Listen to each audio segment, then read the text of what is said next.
बस्ती के लोगों से बात हो गई है मेरी। बाकी लोगों को वो खुद ही समझा लेंगे। ये तो बहुत अच्छी खबर है। मेरी बात को वो लोग टालते नहीं हैं। बस कोशिश कीजिएगा आप और अजहर उनके साथ कोई ज़बरदस्ती ना करें। अरे कैसी बातें कर रहे हैं भाई साहब। जब आप पर्सनली सब कुछ देख रहे हैं तो हमें मुदाखलत करने की क्या ज़रूरत है। अजहर से मुलाकात हुई? नहीं, मिल नहीं सका। मसरूफियत कुछ ऐसी थी कि वक्त ही नहीं मिला।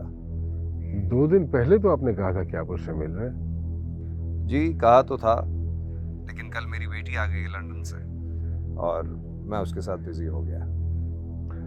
ये तो बड़ी अच्छी बात है। अगर वो आ गई है तो कल का खाना हमारे साथ खाइए। मैं कोशिश करूंगा भाई साहब।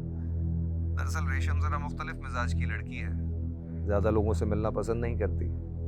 फिर भी मैं कोशिश करूंगा। वो लोगों से नहीं मिलती, लेकिन हम लोग नहीं हैं। हाँ, आप लोग कहाँ हैं, आप तो फैमिली हैं। ये बताइए कबीर को बिजनेस में कब ला रहे हैं आप? अभी तो वो पढ़ा है, पढ़ाई मुकम्मल कर ले तो उसके बाद देखते हैं। स्टडीज तो चलती रहती हैं भाई साहब, और फिर हमारे आपके काम में स्टडीज का क्या लेना देना।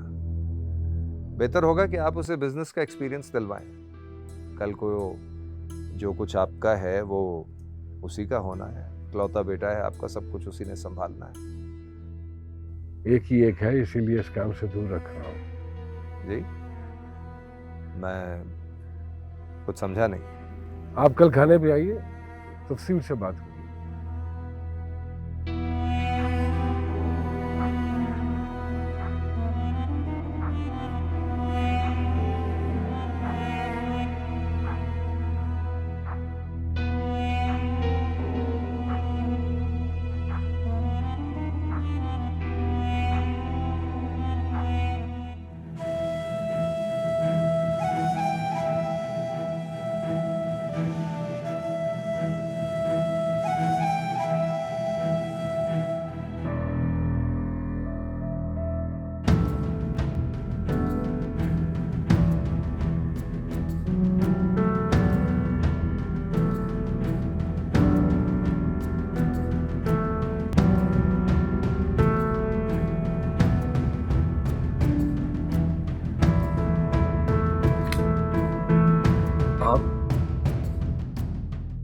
हाँ मैं।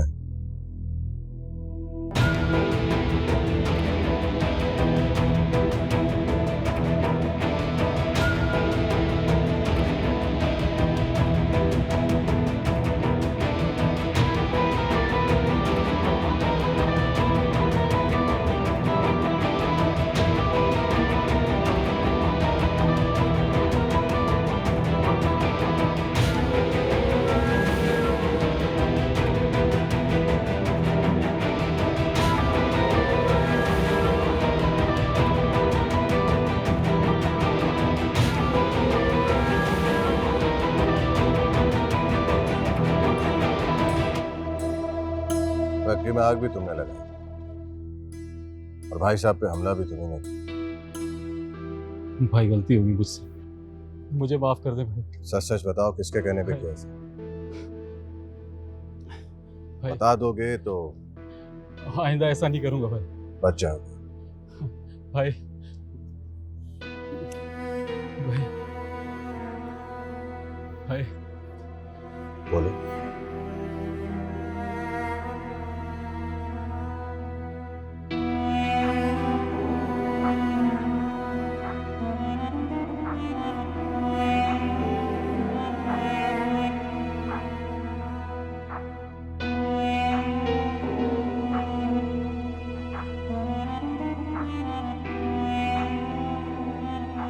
क्या फायदा हुआ इतना भागने का?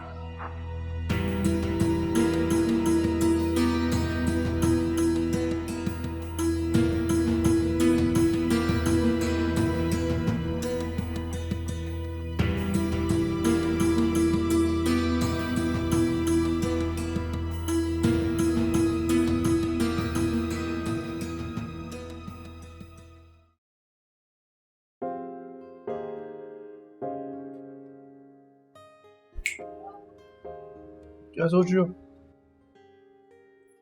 कुछ नहीं।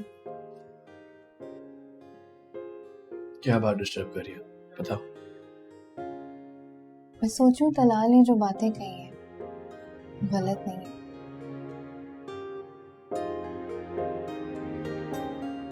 कौन सी बात? यही कि जब हमारे घर वालों को पता लगेगा हमारे बारे में तो वो हमें कबूल नहीं करेंगे। तुम ये बात पहले कर चुकी हो। मुझे पता है मैं बात कर चुकी हूँ, लेकिन मुझे डर लग रहा है कि हम अलग ना हो जाए। फालतू का डर क्यों पाल रही हो अपने दिल में?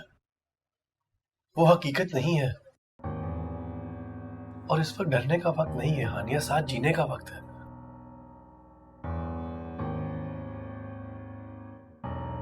लेकिन मुझे नहीं पता ना कि अब वो क्या करेंगे। हो सकता है वो मुझे घर में बंद कर दें। उठो। कहाँ? तुम्हारे अब्बा के पास। अब्बू के पास? डर खत्म करना है तुम्हारा। तुम्हें पता है वो तुम्हें पसंद नहीं करते हैं। प्लीज बैठो। हाँ तो क्या फर्क पड़ता है? तुम भी तो मुझे पसंद नहीं करती थी ना शुरू में। जब वो मुझे जान जाएंगे इनकार नहीं करेंगे। अच्छा ठीक है, मैं बात करूंगी ना उनसे जैसे ही मौका मिलेगा, लेकिन अभी हम नहीं कर सकते। प्लीज बैठो। पक्की बात है, बात करोगी? हाँ मैं आज ही करूंगी। हाँ नहीं, अगर तुमने बात ना की ना कल खुद आके बात कर लूंगा। कबीर मैं कर लूंगी, प्लीज बैठो। गुस्सा मत करो, प्लीज बैठ जाओ। प्लीज बैठ जाओ।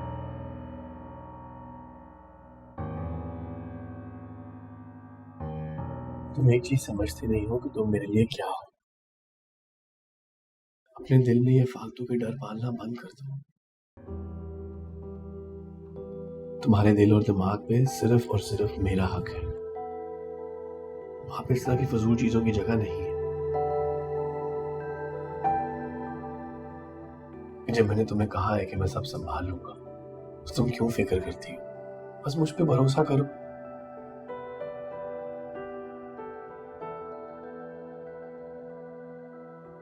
ओके?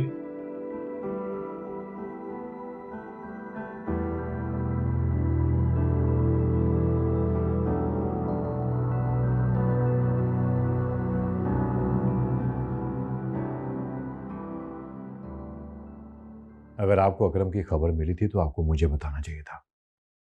हम उसे जिंदा पकड़ लेते। तो तुम्हें क्या लगता है मैंने उसे जिंदा पकड़ने की कोशिश नहीं की? अब अगर डर की वजह से वो बिल्डिंग से खुद कूद गया तो इसमें मेरी क्या गलती है? मैं गलती की बात नहीं कर रहा, मैं सिर्फ ये कह रहा हूं कि अगर आप मुझे बता देते तो मैं आपके साथ जाता। ना मिट्टू मरता ना अकरम। दोनों दफा आपने अपनी मर्जी की है और दोनों दफा आप नाकाम हुए। तुम कहना क्या चाह रहे हो कि काम सिर्फ तुम्हें आता है और हम सब यहां पे बेकार हैं? ऐसा कुछ नहीं है आशा। हातिम का ये मतलब नहीं है जो तुम समझ रहे हो। भाई साहब, आपने इसके तेवर नहीं देखे। इसके कहने से ऐसा लग रहा है जैसे सब काम इसे आता है, हम सब यहाँ बेकार बैठे। इतने सालों से अगर ये मेरे साथ है तो कोई ना कोई तो वजह होगी ना, वरना आज ये मेरे साथ ना होता। बाजू हो तुम दोनों मेरी। अगर इसी तरह आपस में झगड़ते रहोगे तो हम दूसरों का मुकाबला कैसे करेंगे? और रही बात मिट्टू और अकरम की, तो अगर वो हमारे हाथ आए बगैर मारे गए हैं तो इसमें किसी की कोई गलती नहीं है। हमें इस बात को यकीनी बनाना है कि आइंदा हमने जो भी काम करना है पूरी तैयारी के साथ करना है, क्योंकि हमें अपने दुश्मन की पहचान नहीं है और जिस दुश्मन की पहचान ना हो वो बहुत खतरनाक होता है। समझ में आई मेरी बात? जी भाई साहब। हाशिम, जी भाई साहब। बस इस मामले को यहीं खत्म करो। आप बस्ती की तरफ तवज्जो दो। असगर का फोन आया था, वहाँ इम्तियाज नामी एक लड़का है जो सबको बरकला रहा है। उसे समझाओ कि इस सोसाइटी की कितनी अहमियत है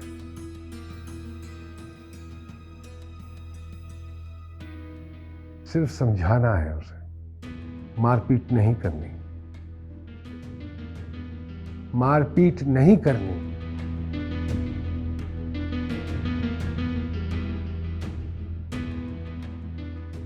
जी।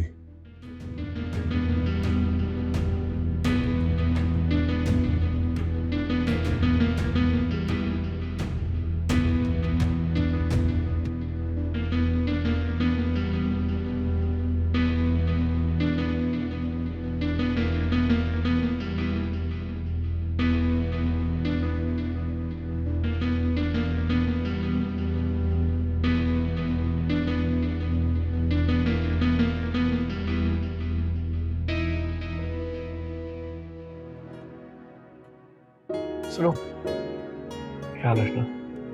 तुम भी।